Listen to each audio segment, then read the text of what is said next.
Assalamualaikum warahmatullahi wabarakatuh. Perkenalkan, kami dari kelompok 9 akan mempresentasikan hasil diskusi kelompok kami mengenai materi kesehatan dan penyakit. Yang pertama, mengidentifikasikan penyakit akibat virus. Penyakit yang disebabkan oleh virus adalah penyakit yang tidak bisa disembuhkan dengan pemberian antibiotik. Beberapa dapat sembuh dengan sendirinya bila kita memiliki sistem imun yang bagus, namun beberapa harus dibantu dengan pemberian antivirus. Meskipun penanganannya berbeda, penyakit yang disebabkan virus memiliki gejala yang hampir sama dengan penyakit karena bakteri. Penularan penyakit virus bisa terjadi karena kontak udara dari percikan ludah saat batuk dan bersin. Selain itu, melakukan kontak dengan orang yang terinfeksi seperti ciuman dan berhubungan badan juga dapat menularkan virus penyakit. Anda juga bisa tertular virus jika terpapar dengan cairan tubuh orang yang sakit seperti urin, feses, atau darah. Penularan penyakit virus juga bisa melalui kontak dengan makanan, minuman, dan permukaan benda yang terkontaminasi. Melakukan kontak dengan makhluk hidup yang telah terinfeksi juga penting untuk mencegah penularan. Jika Anda sudah terpapar virus penyakit, segera ke dokter dan memperoleh perawatan medis supaya virus tidak semakin berkembang. Jenis penyakit yang disebabkan oleh virus. Gejala dan cara penularan penyakit yang disebabkan oleh virus hampir sama dengan penyakit karena bakteri. Keduanya memiliki respon yang berbeda terhadap obat-obatan. Virus memiliki ukuran lebih kecil daripada bakteri dan membutuhkan sel inang yang hidup. Area yang diserang juga berbeda. Virus menyerang sebagian sel dan mengambil alih sistem kerjanya. Berikut beberapa jenis penyakit yang disebabkan oleh virus adalah flu. Salah satu penyakit yang disebabkan oleh virus yaitu flu. Gejala flu hampir sama seperti pilek, namun lebih serius seperti demam, sakit kepala, nyeri otot, kelelahan, meriang mual, dan muntah. Penyakit ini dapat menular sangat cepat, terutama saat musim hujan, dikarenakan iklim yang lembab dapat menunjang penyebaran virus flu lebih cepat. Berdarah dengue. Penyakit ini berasal dari virus yang dibawa oleh nyamuk Aedes aegypti yang merebak di kala musim hujan. Gejala yang ditimbulkan seperti demam tinggi, sakit kepala, ruam, nyeri otot, dan sendi, serta muntah. Penanganan penyakit ini yang sudah parah membutuhkan donor darah dan trombosit. Yang selanjutnya, cacar air. Penyebab penyakit ini adalah virus varicella zoster yang menyerang anak-anak berusia di bawah 15 tahun. Meskipun juga bisa menyerang orang dewasa, penyembuhannya bisa menggunakan vaksin anti cacar dan biasanya hanya dialami sekali seumur hidup. Walaupun orang yang sudah pernah terkena cacar air dapat mengalami herpes zoster yang gejalanya hampir mirip cacar air pada beberapa tahun kemudian. Selanjutnya ada hepatitis. Penyakit ini disebabkan oleh virus hepatitis B atau C yang menyerang organ hati dan menyebar melalui darah maupun sperma penderita yang telah terinfeksi virus ini. Gejala penyakit ini tidak bisa diamati dengan mata telanjang sehingga membutuhkan tes darah untuk mengetahuinya. Kemudian ada herpes. Herpes ini disebabkan oleh virus herpes simplex yang menyerang membran mukosa di mulut, kulit, dan alat kelamin. Gejalanya hampir serupa seperti cacar air. Selanjutnya ada campak. Penyakit ini disebabkan oleh paramyxovirus A yang menyerang saluran pernafasan dari mulut sampai bronkiolus hingga menyebar ke kulit dan usus halus. Ada pula yang namanya campak Jerman atau disebut juga dengan rubella yang menyerang saluran pernafasan kelenjar limfa di leher, mata, dan kulit. Gejalanya seperti demam ringan dan ruam dari area wajah dan menyebar ke seluruh tubuh. Bila tidak segera ditangani akan berbahaya bagi janin dan bisa menyebabkan keguguran dan cacat bawaan. HIV atau AIDS. HIV menyerang sistem imun penderitanya dengan cara menghancurkan sel darah putih. AIDS merupakan tahapan akhir dari infeksi HIV yang bisa menyebar melalui hubungan seksual beresiko serta berbagi pakai jarum suntik dengan penderita HIV. Selanjutnya ada polio. Polio adalah penyakit infeksi virus yang menyerang susunan saraf pusat sehingga menyebabkan lumpuh pada kaki, menginfeksi selaput otak dan sumsum tulang belakang. Gejala yang muncul seperti demam, sakit kepala, radang tenggorokan, muntah, otot terasa lemah, kaku di bagian leher atau punggung, nyeri, dan mati rasa di bagian lengan atau tungkai. Selanjutnya ke bakteri. Mengidentifikasi penyakit akibat bakteri. Bakteri adalah organisme bersel satu, salah satu bentuk kehidupan dengan populasi terbanyak di bumi. Mikroorganisme ini ada di mana-mana seperti di tanah, air, udara, hingga di dalam tubuh setiap manusia dan hewan. Kebanyakan bakteri tidak berbahaya, bahkan bermanfaat untuk kesehatan. Contohnya saja pada koloni bakteri dalam usus dan vagina wanita yang berfungsi menjaga fungsi kedua organ tubuh tersebut tetap berjalan optimal. Namun di luar itu, beberapa bakteri adalah biang keladi penyebab penyakit. Infeksi bakteri bisa ringan sampai berat yang menyebabkan kematian, misalnya seperti tuberkulosis dan kolera. Bakteri berkembang biak. Bakteri berkembang biak dengan pembelahan biner.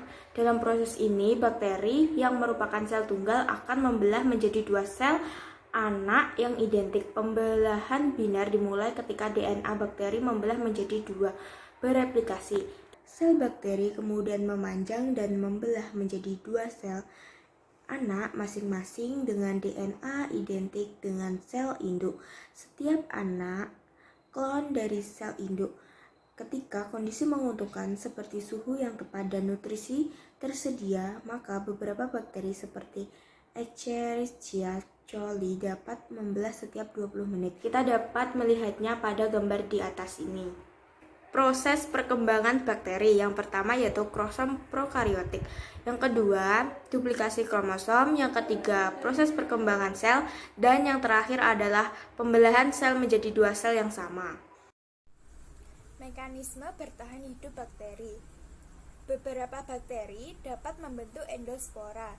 Ini adalah struktur yang tidak aktif yang sangat tahan terhadap kondisi fisik dan kimia yang tidak bersahabat, seperti panas, radiasi UV, dan disinfektan.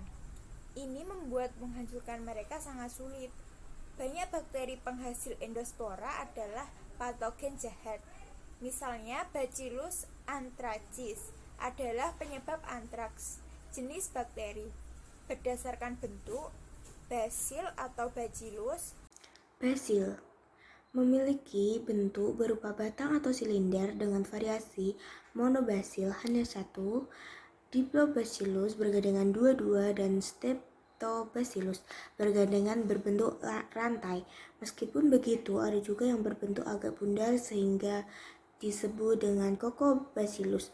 Contohnya bakteri adalah Bacillus anthracis. Coccus atau Coccus. Coccus. Bakteri ini umumnya berbentuk bulat seperti bola. Variasinya adalah Micrococcus tunggal, Diplococcus bergandengan dua-dua, Tetracoccus bergandengan 4 dan membentuk bujur sangkar, Sarcina bergerombol membentuk kubus, Staphylococcus bergerombol, dan Streptococcus bergandengan membentuk rantai. Salah satu contoh bakterinya adalah Staphylococcus aureus. Spiral atau Spirillum. Spiral. Bakteri yang berbentuk lengkung dan nampak seperti spiral. Variasi bentuknya ada Vibrio berbentuk koma jika lengkung kurang dari setengah lingkaran, spiral jika bentuk lengkung lebih dari setengah lingkaran, dan Spirochaete bentuk lengkung membentuk struktur yang fleksibel. Contoh bakterinya adalah Treponema pallidum. Berdasarkan cara mendapatkan makanan. Bakteri heterotrof. Bakteri heterotrof merupakan bakteri yang memperoleh makanan dari organisme lain. Dapat dibedakan lagi menjadi bakteri parasit, merupakan bakteri yang memperoleh makanan dari organisme yang ditumpanginya. Umumnya, bakteri parasit merupakan bakteri yang merugikan. Bakteri saprofit merupakan bakteri yang memperoleh makanan dari sisa-sisa organisme lain. Bakteri apatogen merupakan bakteri yang tidak dapat menimbulkan penyakit. Bakteri patogen yang merupakan bakteri yang dapat menimbulkan penyakit. Eubacteria merupakan bakteri yang disebut juga dengan bakteri murni. Acinetobacteria merupakan bakteri yang dapat hidup di tempat yang ekstrim. Dan bakteri autotrof. Bakteri autotrof merupakan jenis bakteri yang bisa memproduksi sendiri makanannya. Bakteri autotrof terdiri dari bakteri fotoautotrof, merupakan bakteri yang membutuhkan bantuan energi cahaya matahari untuk membuat makanannya dengan mengubah bahan anorganik menjadi bahan organik. Contoh bakteri ini adalah bakteri hijau dan bakteri ungu. Bakteri kemoautotrof merupakan bakteri yang memanfaatkan energi dari reaksi kimia untuk membuat makanannya sendiri dari bahan organik. Berdasarkan kebutuhan terhadap oksigen. Berbeda dari makhluk hidup lain yang membutuhkan oksigen, ada beberapa jenis bakteri yang bisa hidup tanpa oksigen. Bakteri jenis ini disebut dengan bakteri anaerob. Meskipun begitu, tetap ada jenis bakteri yang membutuhkan oksigen untuk hidup atau sering disebut dengan bakteri aerob.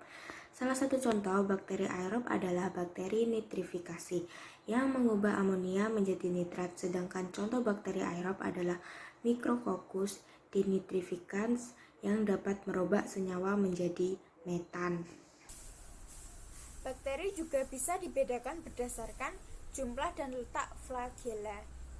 Flagella atau yang biasa disebut dengan bulu cambuk sendiri merupakan bagian dari struktur sel yang berbentuk batang atau spiral dan terletak pada dinding sel serta berfungsi sebagai alat gerak.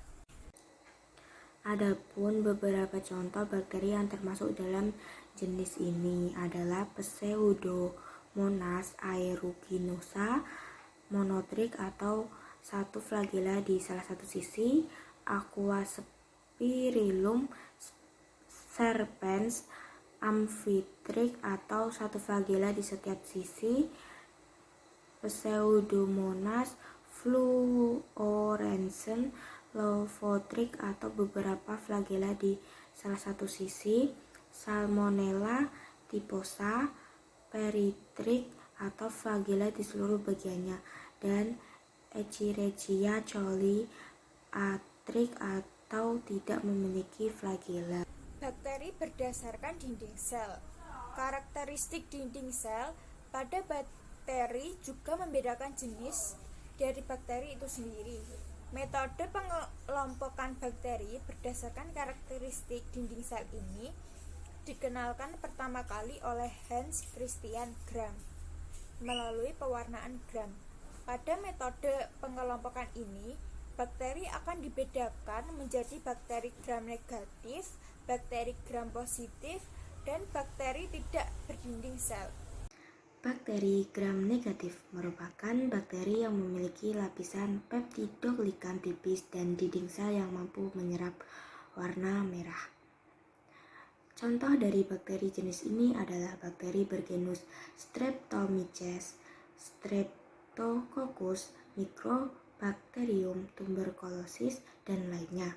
Lalu, bakteri Gram positif merupakan bakteri yang memiliki lapisan peptidoglikan tebal dan dinding sel yang mampu menyerap warna violet, seperti bakteri ungu, Enterobacteria, dan Vibrio. Sedangkan bakteri yang tak berdinding sel berarti jenis bakteri yang tidak memiliki dinding sel. Salah satunya adalah bakteri Mycoplasma.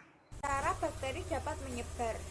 1. Melalui sentuhan antar kulit dan benda yang mengandung bakteri.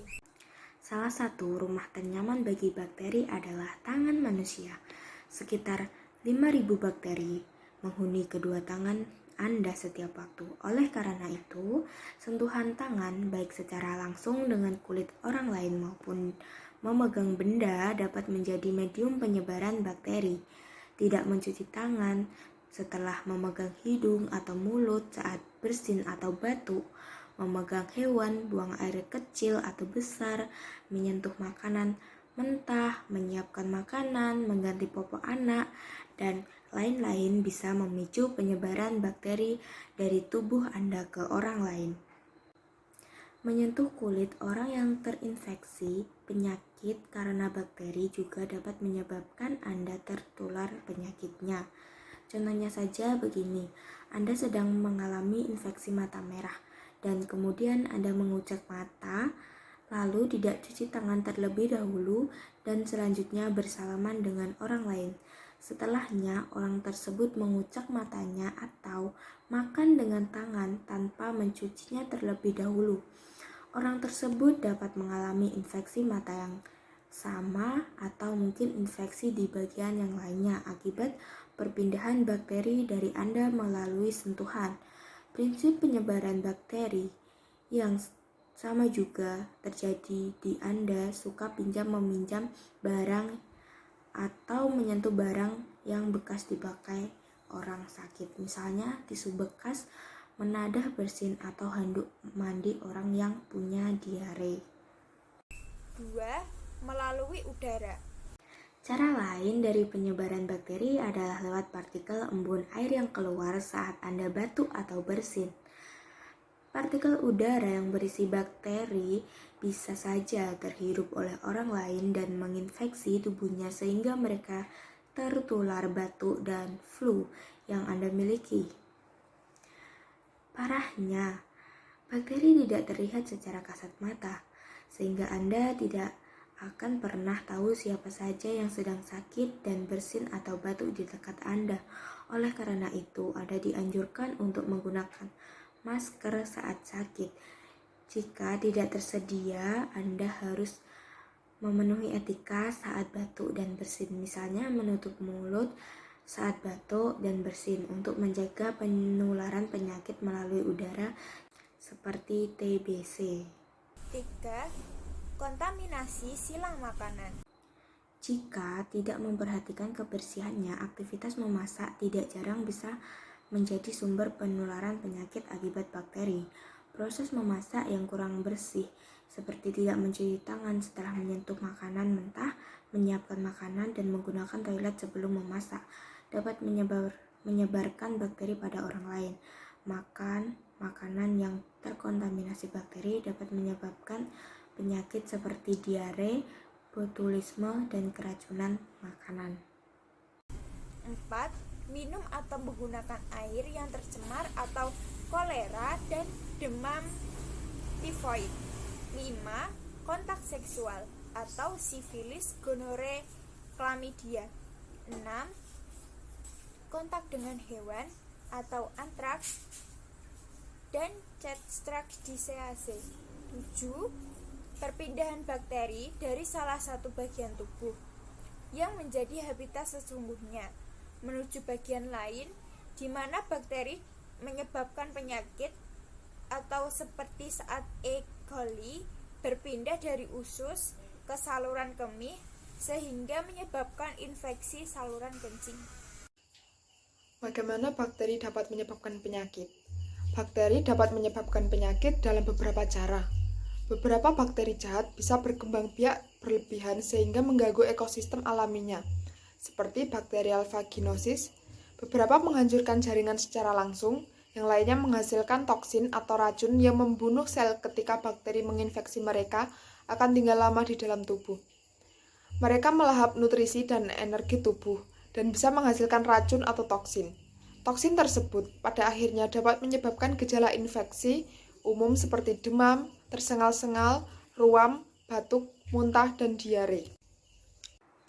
Untuk mengetahui cara bakteri menyebabkan penyakit, biasanya dokter akan melihat sampel darah, air kencing, dan cairan lainnya, dibawa ke mikroskop atau mengirimkan sampel ini ke laboratorium untuk mendapatkan lebih banyak tes. Melalui cara tersebut, dokter dapat mengetahui kuman mana yang tinggal di tubuh Anda dan bagaimana mereka bisa mengatasinya. Cara menghindari infeksi penyakit akibat bakteri yang pertama yaitu mencuci tangan dengan sabun dan air mengalir. Yang kedua, jangan terlalu sering menyentuh bagian mata, hidung, dan mulut. Yang ketiga, makanan harus dimasak atau didinginkan secepat mungkin. Yang keempat, sayuran dan daging harus dicuci bersih sebelum dimasak dan disimpan terpisah dan menyiapkan telenan terpisah juga. Yang kelima, daging sebaiknya diolah dengan baik dan dimasak hingga matang. Yang keenam, menggunakan alat kontrasepsi saat berhubungan untuk mengurangi kemungkinan penyebaran penyakit menular dari bakteri. Yang ketujuh, infeksi bakteri dapat disembuhkan oleh antibiotik resep dokter. Menguraikan COVID-19 berdasarkan sumber terpercaya. Virus corona atau COVID-19 adalah keluarga besar virus yang dapat menginfeksi burung dan mamalia, termasuk manusia. Menurut World Health Organization atau WHO, virus ini mengakibatkan penyakit mulai dari flu ringan hingga infeksi pernafasan yang lebih parah seperti MERS-CoV dan SARS-CoV. Menurut alodokter.com 2020, kota Wuhan, Cina merupakan tempat pertama kali virus ini ditemukan. Pada awal Januari 2020, COVID-19 sudah menjalar masuk ke negara Indonesia. Hal ini dipertegas oleh pakar epidemiologi Universitas Indonesia, Pandu Riono, bahwa pada 2 Maret 2020, untuk pertama kalinya, pemerintah mengumumkan 2 kasus pasien positif COVID-19 di Indonesia.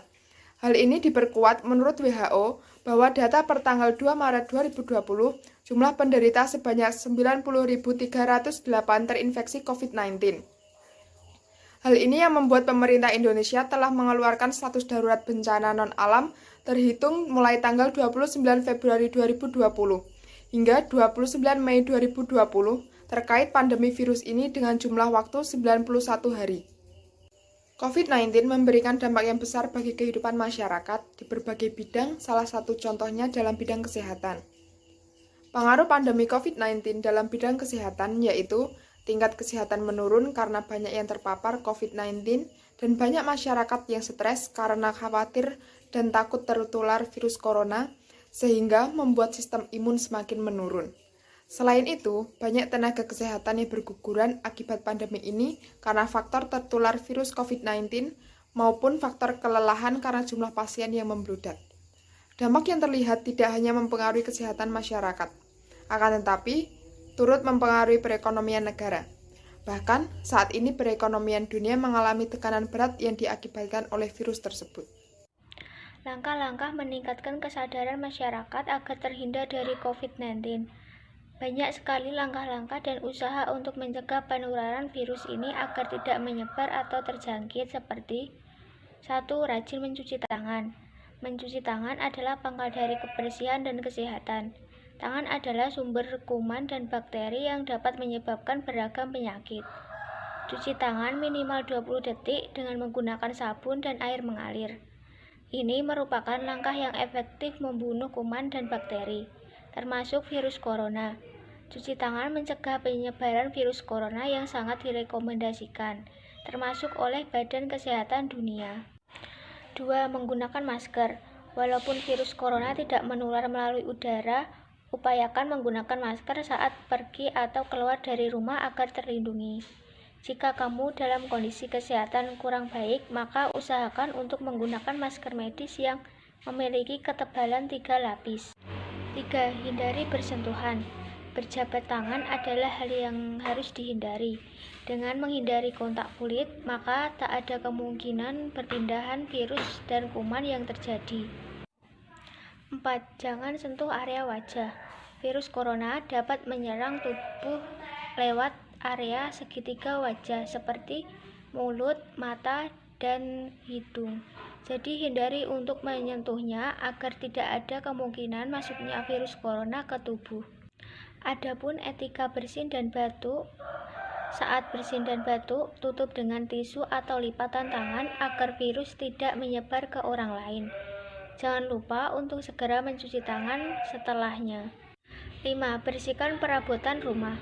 Selain kebersihan tubuh kita juga harus menjaga kebersihan sekitar kita. Jangan lupa untuk menggunakan cairan disinfektan untuk kebersihannya secara teratur sehingga tak ada kuman dan virus penyebab penyakit yang terserang di rumah. 6. Physical distancing.